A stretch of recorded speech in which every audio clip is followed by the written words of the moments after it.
ओम श्री गुरुवे नमः। ज्ञान गीता के इस मंच पर आपका सादर अभिनंदन। चातुर्मास क्या होता है, मनुष्य के दैनिक जीवन पर इसके क्या प्रभाव पड़ते हैं, इसमें किन देवी देवताओं की पूजा करनी चाहिए, क्या करना चाहिए और क्या नहीं करना चाहिए, इन सभी बातों को जानने के लिए जुड़े रहिए हमारे साथ। एक अनुरोध, अगर आपने अभी तक हमारे इस चैनल को सब्सक्राइब नहीं किया है तो चैनल को अभी तुरंत सब्सक्राइब कर लें, क्योंकि हम आपके लिए ऐसे ही ज्ञानवर्धक, उपयोगी, रोचक और महत्वपूर्ण विषयों को लेकर के आते रहते हैं। तो चलिए सबसे पहले जानते हैं चातुर्मास से जुड़ी महत्वपूर्ण कथा को। शास्त्रों के अनुसार राजा बलि ने तीनों लोकों पर अधिकार कर लिया। घबराए इंद्रदेव व अन्य सभी देवताओं ने जब भगवान विष्णु से सहायता मांगी तो श्रीहरि ने वामन का अवतार लिया और राजा बलि से दान मांगने पहुंच गए। वामन भगवान ने दान में 3 पग भूमि मांगी। 2 पग में भगवान ने धरती और आकाश नाप लिया और अब तीसरा पग कहाँ रखें यह पूछा तो बलि ने कहा कि उनके सिर पर रख दें।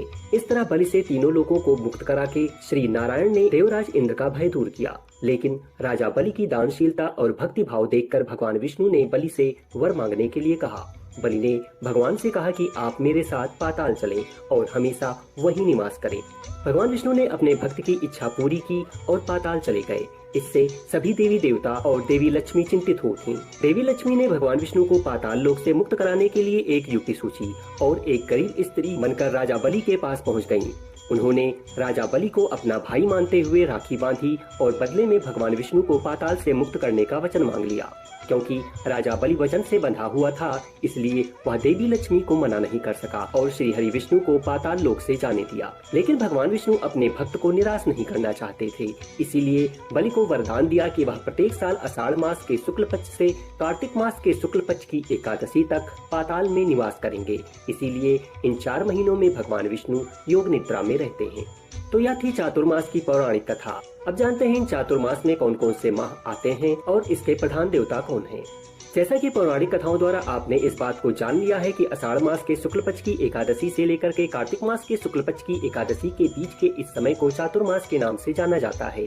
ये 4 माह श्रावण, भाद्रपद, अश्विन और कार्तिक होते हैं, किंतु प्रत्येक तीसरे वर्ष अधिक मास के आने से यह समय अवधि 5 माह की हो जाती है, जैसा कि इस वर्ष भी हो रहा है। इस वर्ष 29 जून से 23 नवंबर तक भगवान श्री हरि विष्णु गुरु तत्व में, अर्थात जहां गुरु विश्रांति पाते हैं, ऐसे आत्मदेव में भगवान विष्णु 4 महीने समाधिस्थ रहेंगे। क्योंकि चातुर्मास के दौरान भगवान विष्णु योग निद्रा में रहते हैं, अतः इस बीच धरती के संचालन का जिम्मा भगवान शिव के पास होता है। इन दिनों में कई तरह के मांगलिक कार्य जैसे मुंडन, गृह प्रवेश, शादी, सगाई आदि वर्जित होते हैं, क्योंकि यह ऋतु मौसम के परिवर्तन का समय होता है। इसलिए इन दिनों लोगों को अधिक संयम की आवश्यकता होती है। जो लोग चातुर्मास के नियमों का पालन करते हैं वे सुखी रहते हैं और उनके परिवार की उन्नति होती है, साथ ही सुख समृद्धि भी बढ़ती है। आइए जानते हैं इन दिनों क्या करें और क्या ना करें। जलाशयों में स्नान करें। इन दिनों भगवान नारायण शेष शैया पर शयन करते हैं, इसलिए 4 महीने सभी जलाशयों में तीर्थत्व का भाव आ जाता है। यदि यह संभव न हो तो तिल और जौ को पीसकर या थोड़ा तिल व जौ बाल्टी में डालकर, बेलपत्र मिल सके तो उसे भी डालकर स्नान करने से यह स्नान पापनाशक, प्रसन्नतादायक व तन मन के दोष दूर करने वाले होते हैं। इन दिनों में आंवला मिश्री जल से स्नान करना भी महान पुण्य प्रदान करता है। इन 4 माह में प्रतिदिन सूर्योदय से पूर्व उठ करके स्नान कर भगवान विष्णु की पूजा और संध्या आरती जरूर करें। इसमें सावन माह शिव पूजा के लिए उत्तम है। इन दिनों में संत दर्शन और संत के सत्शास्त्र पढ़ें, सत्संग सुने व संतों की सेवा करें। इन दिनों गद्दे हटाकर सादे बिस्तर पर या भूमि अथवा फर्श पर सोना चाहिए। चातुर्मास में एक समय भोजन करना चाहिए। इन दिनों स्टील के बर्तन में भोजन करने की अपेक्षा पलाश के पत्तों पर भोजन करें तो भोजन पापनाशक व पुण्यदायी होता है। साथ ही यह भोजन ब्रह्म भाव को प्राप्त करने वाला होता है। चातुर्मास में पड़ने वाली 4 महीनों में दोनों पक्षों की एकादशी का व्रत जरूर करना चाहिए। 15 दिन में 1 दिन का उपवास 14 दिन के खाए हुए अन्न को ओज में बदल देता है। 1 दिन के एकादशी का यह उपवास ओज, तेज और बुद्धि को बलवान बनाता है। चातुर्मास में भगवान विष्णु के आगे पुरुष सूक्त का पाठ करने से बुद्धि का विकास होता है और सुबह या जब समय मिले भूमध्य में ओमकार का ध्यान करने से बुद्धि कुशाग्र होती है।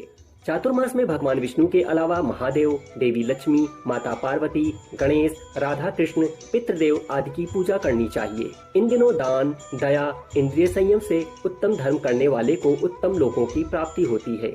चातुर्मास में व्यक्ति को 5 प्रकार के दान करने चाहिए, जिसमें दीपदान, अन्नदान, वस्त्रदान, छायादान और श्रमदान शामिल है।